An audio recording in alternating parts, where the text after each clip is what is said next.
Hello everyone, I am Deepak Kumar, advocate high court.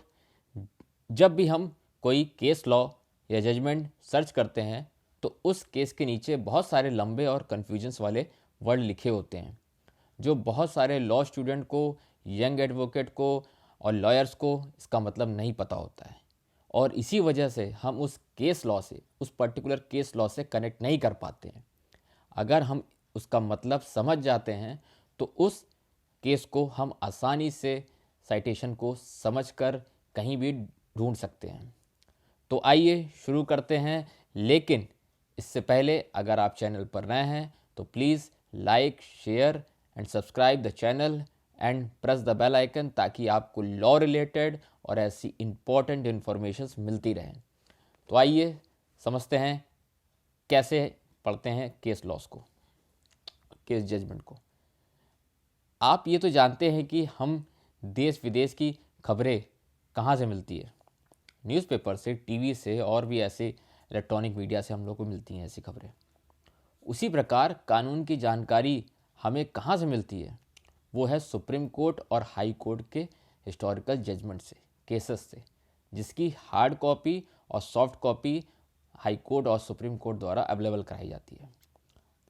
अब तो supreme court द्वारा आम जनता को निर्णयों को समझने के लिए उसे हिंदी भाषा में पब्लिश भी किया जा रहा है और सुप्रीम कोर्ट द्वारा केस की लाइव स्ट्रीमिंग भी दिखाया जा रहा है ताकि जो केसेस हैं उसको आम जनता आराम से समझ सके।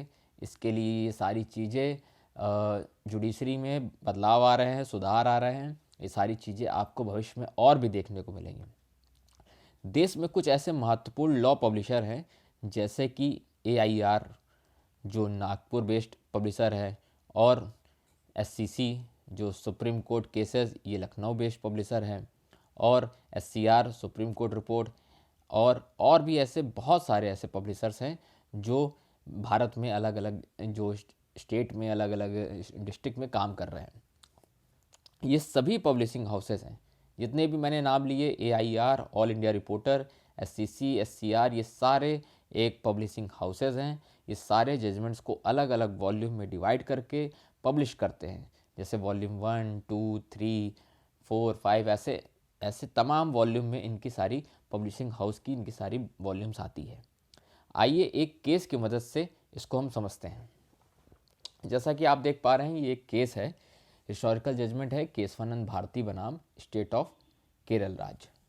तो जैसा कि इसमें आप देख पा रहे हैं कि ये यहाँ पे जो केशवानंद भारती है ये लिखा हुआ है, ये जो शो करता है ये आपका नेम ऑफ द केस बता रहा है। जो केशवानंद भारती बनाम स्टेट ऑफ केरला लिखा हुआ है ये आपको नेम ऑफ द केस के बारे में बता रहा है, ये केस कौन सा है। और फिर उसके बाद जो उसके नीचे 1973 लिखा हुआ है, ये उस जजमेंट का ईयर बता रहा है। ये 1973 केशवानंद भारती स्टेट ऑफ केरला वाला जो केस है ये 1973 में आया था, ईयर ऑफ जजमेंट बता रहा है। और एक शब्द लिखा होता है 4 जो उसके वॉल्यूम को बताता है। और SCC ये सुप्रीम कोर्ट केसेस, ये पब्लिशिंग हाउस के बारे में बताता है, ये लॉ रिपोर्ट के बारे में बताता है कि ये कौन से पब्लिशिंग हाउस की ये वो उसमें ये आया है। और लास्ट में लिखा रहता है, जैसे यहाँ पे लिखा है 225, तो ये पेज नंबर को शो करता है। ये सारे कीवर्ड्स होते हैं, आपको जब कोई भी जजमेंट आप पढ़ते हैं सुप्रीम कोर्ट के, हाई कोर्ट के, तो उसके नीचे ये सारी चीज़ें लिखी रहती है। तो बहुत सारे लॉ स्टूडेंट को, एडवोकेट्स को नहीं पता होते इसके मतलब। तो उसी के लिए आज ये वीडियो बनाई गई है ताकि आप इन सारी चीज़ों को आसानी से समझ सकें और आपको कभी कोई दिक्कत ना हो। और आप कभी भी कोई किताब, जब भी SCC या फिर AIR कोई भी ऐसी किताबें आप जब पढ़ें तो उनमें से आराम से आप जो है ऐसे हिस्टोरिकल जजमेंट को ढूंढ सकें।